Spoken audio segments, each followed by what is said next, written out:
Land জিহাদ প্রসঙ্গ নিয়ে কথা গতকাল থেকে শাসক সুরে কথা বলছেন ভাঙড়ের বিরোধী বিধায়ক তথা আইএসএফ নেতা নওশাদ সিদ্দিকী। বঙ্গ বিজেপির একাংশ নাকি এই লাইন জিহাদ প্রসঙ্গকে শিখণ্ডীকরণ করে সাম্প্রদায়িকতার তত্ত্ব খাড়া করছেন সাধারণ মানুষের মধ্যে।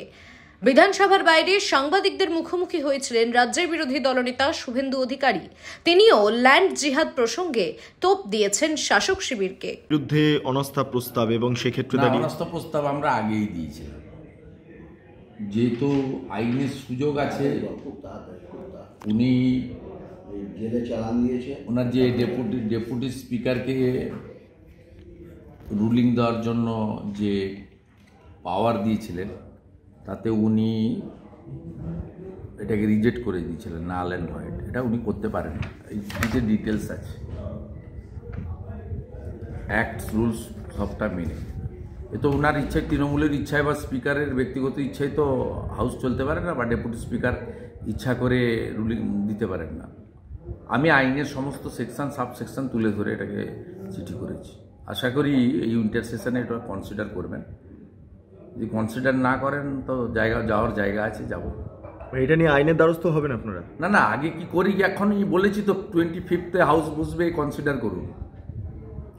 এই চিঠিটা তো ডিসপোজ আপ করবেন উনি আগে। এটা তো লফুলি লেখা,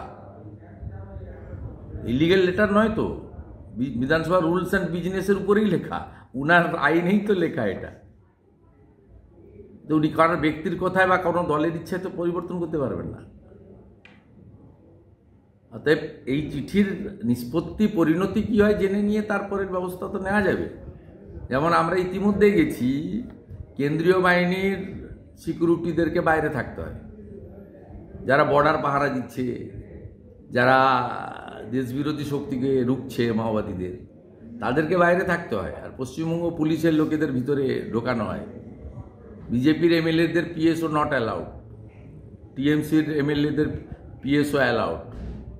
এক যাত্রায় পৃথক ফল হয় না তো। আমরা তো কোর্টে গেছি, কোর্টে এরা বলেছে আমরা কাউকে আটকাই না। আমরা 2 সপ্তাহ আগে গেটে ভিডিও করেও দিয়ে দিয়েছি কিভাবে অশোক দিনদাস সিকিউরিটিকে আটকানো হয়েছে।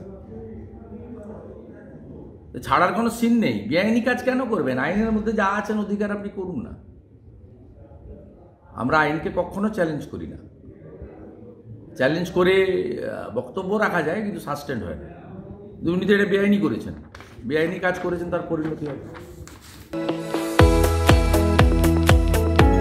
আপনারা দেখছেন ইউএন লাইভ, বাংলা খবরের শেষ কথা।